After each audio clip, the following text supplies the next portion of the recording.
तो आधिकारिक तौर पर नेगेव परमाणु अनुसंधान केंद्र के नाम से मशहूर डिमोना को 1950s 1950 के दशक में फ्रांसीसी सहायता से बनाया गया था। यह कहा था कि इसको जैसे कहते हैं कि विकसित करने के लिए, शांति के लिए और तमाम टेक्नोलॉजी और बढ़ाने के लिए एक रिसर्च सेंटर है। दलील जी जाती रही कि शांति के लिए ठीक होगा, लेकिन जल्दी इसके सबूत सामने आने लगे।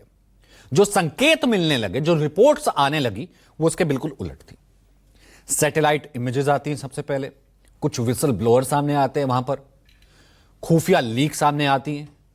तो अंत में एक निष्कर्ष आता है 50s के दशक लास्ट में कि डिमोना वो जगह है, इजराइल ने अपने परमाणु वॉर हेड्स का विकास किया है, परमाणु हथियार बनाए हैं, छुपा कर रखे हैं, रख रखाव वहां पर करता है।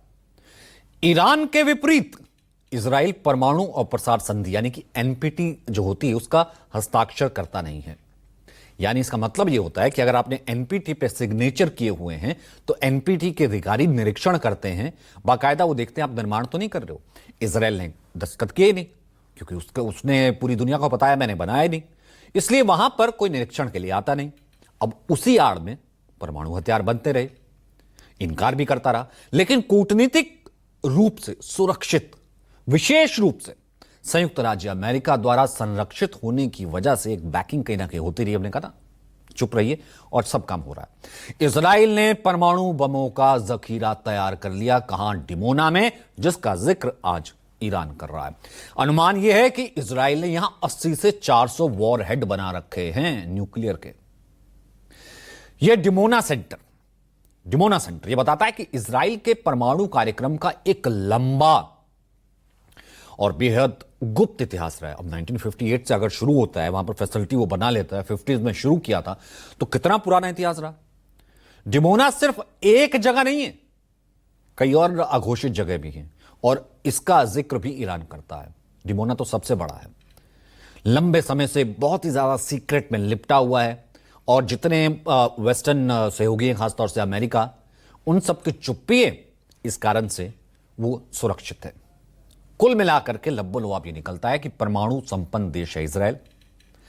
आर्म्स कंट्रोल एसोसिएशन के मुताबिक 1960 के दशक के अंत तक इजराइल ने गुप्त रूप से परमाणु विस्फोटक बनाने की क्षमता विकसित कर ली थी।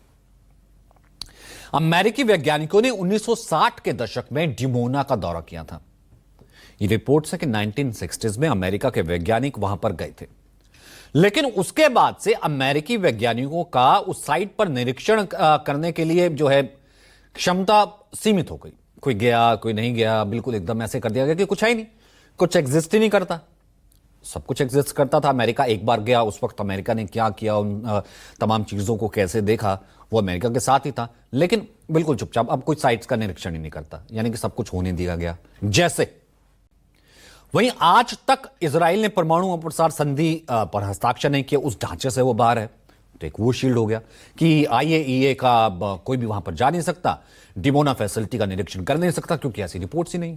अमेरिका ने भी कभी ऐसा कहा नहीं, और ना ही ऐसी निरीक्षण की अनुमति देने के लिए कोई ऐसा समझौता है, ना इसका कोई फर्क पड़ता है। लेकिन ऐसे में होता रहा डिमोना। इस बीच एक नई कहानी सामने आ गई है और वो नई कहानी है डिमोना की। डिमोना एक न्यूक्लियर बेस है जो कि इजराइल के नेगेव रेगिस्तान में है और नेगेव न्यूक्लियर सेंटर कहलाता है।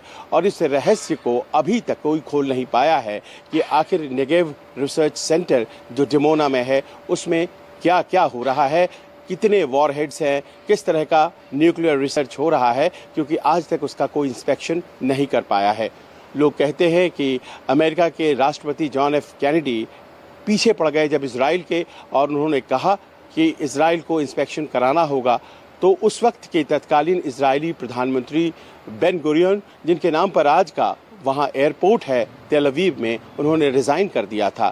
कहा यह भी जाता है कि इस जिद के तुरंत बाद जॉन एफ कैनेडी की हत्या हो गई थी और आज तक पता नहीं लग पाया कि वो हत्या किस वजह से हुई थी।